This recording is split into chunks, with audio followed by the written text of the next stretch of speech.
Halo Sobat Kedai Kopi, Advan Indonesia merilis satu smartphone baru pada bulan Agustus lalu. Smartphone yang dirilis dengan harga 1 jutaan tersebut adalah Advan G9 Perfecto. Kehadiran smartphone ini melengkapi dua seri Advan G9 yang telah dirilis pada November 2020, yaitu Advan G9 dan Advan G9 Pro. Secara harga, Advan G9 Perfecto adalah yang paling murah ketimbang saudaranya. Bandrol harga yang lebih murah tentu menjadi satu hal menarik. Nah, bagi sobat yang tertarik untuk membelinya, alangkah baiknya simak dulu 7 kelebihan dan kekurangan Advan G9 Perfecto. Tapi sebelum lanjut nonton, jangan lupa ngopi dulu.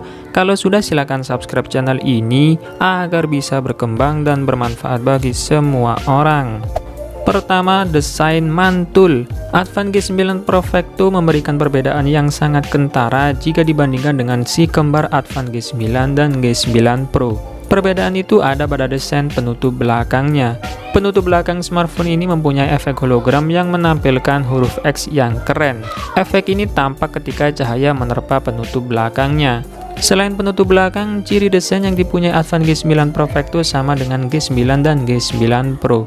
Hal itu terlihat dari penempatan tombol, port, lubang speaker, mikrofon, hingga layar yang bergaya ala tetesan air. Dimensi smartphone ini pun sama dengan Advan G9 dan G9 Pro, yakni 6,6 inci dengan bobot 191 gram. Terbilang tidak berat mengingat baterai yang digendongnya 5200 mAh. Kedua, tampilan layar berkelas. Sektor tampilan Advan G9 Perfecto diperkuat oleh layar IPS LCD dengan bentang 6,6 inci dan resolusi HD+ 720x1600 pixel. Rasio yang dipakai sudah kekinian, yakni 20:9.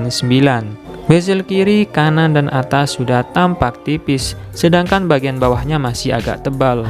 Bezel bawah yang agak tebal bukanlah sebuah masalah buat pengguna navigasi gestur, sebab bezel bagian bawah membuat ibu jari jadi punya landasan untuk melakukan usapan ke atas. Sementara itu, ukuran layar 6,6 inci masuk kategori luas. Sebagian orang akan menyukainya karena dapat memberikan kepuasan, lebih-lebih jika si smartphone digunakan untuk menonton film, main game, hingga video conference saat seminar atau belajar online. Kualitas layarnya cukup oke, karena masih nyaman dipakai di luar ruangan.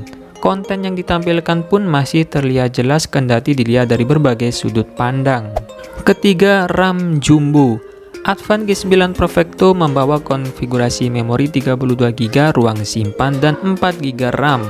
Namun RAM 4GB masih oke untuk pemakaian standar ala masa kini. RAM 4GB juga termasuk jarang ditemui pada smartphone di kisaran harga 1 jutaan lebih sedikit. RAM 4GB membuat performa multitasking baik-baik saja.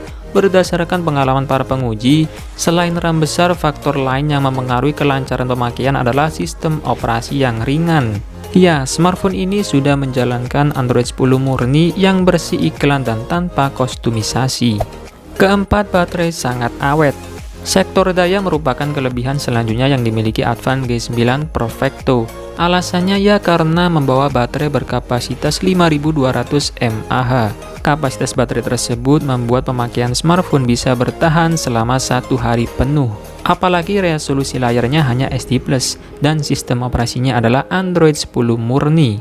Nah, selain kelebihan-kelebihan tadi, tentunya Advan G9 Perfecto juga punya beberapa kekurangan yang perlu sobat pertimbangkan sebelum membelinya. Apa sajakah itu?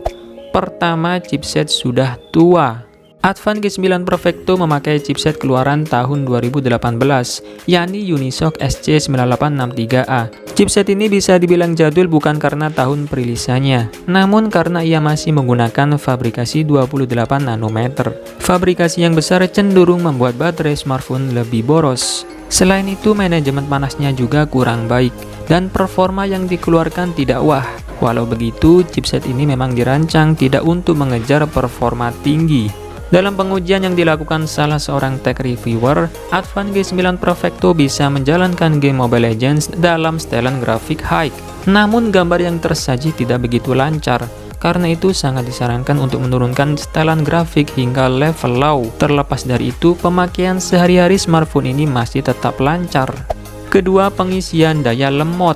Advan sudah keren dengan memberikan port USB-C. Port USB ini mendukung untuk di-CCP teknologi pengisian cepat. Meski begitu, Advan tidak memberikan teknologi tersebut pada Advan G9 Perfecto. Hal ini terlihat dari kepala charger yang disertakan dalam paket penjualan yang hanya memiliki output 10 watt 5 volt 2 ampere. Mengecas baterai dari kosong sampai penuh butuh waktu 3 jam lebih, lumayan lama. Fitur penting selain teknologi pengisian cepat yang absen adalah sensor kompas. Ketiadaan sensor ini membuat tak bisa menentukan arah mata angin dalam keadaan offline. Ketiga, OS bukan yang terbaru. Keputusan Advan untuk menyematkan sistem operasi Android murni patut diapresiasi. Pasalnya, Android murni yang tidak diutak-atik tampilannya akan membuat performa lebih sedikit ngebut, tidak boros makan RAM, tidak pula memberi beban kerja lebih pada chipset. Imbasnya, smartphone bisa digunakan dengan lancar dan baterai jadi lebih awet. Sayang, sistem operasi yang dipakai masih Android 10, belum Android 11. Kemudian, security patch smartphone ini sudah lama tidak diperbarui. Di dalam menu pengaturan tertulis bahwa security patch yang terpasang adalah rilisan Agustus 2020. Pemakaian sistem operasi yang lawas mungkin tidak terlalu masalah, sebab smartphone hanya akan ketinggalan fitur terbaru. Namun yang krusial adalah security patch karena hal ini terkait keamanan smartphone, termasuk keamanan data pengguna. Nah, setelah sobat tahu kelebihan dan kekurangannya, apakah Advan G9 Perfecto worth it untuk dimiliki? Silahkan tulis pendapat kalian di kolom komentar. Oke sob, terima kasih sudah menonton, semoga bermanfaat. Dan saya admin Grekopi pamit undur diri. Sampai ketemu lagi di video selanjutnya. Bye-bye.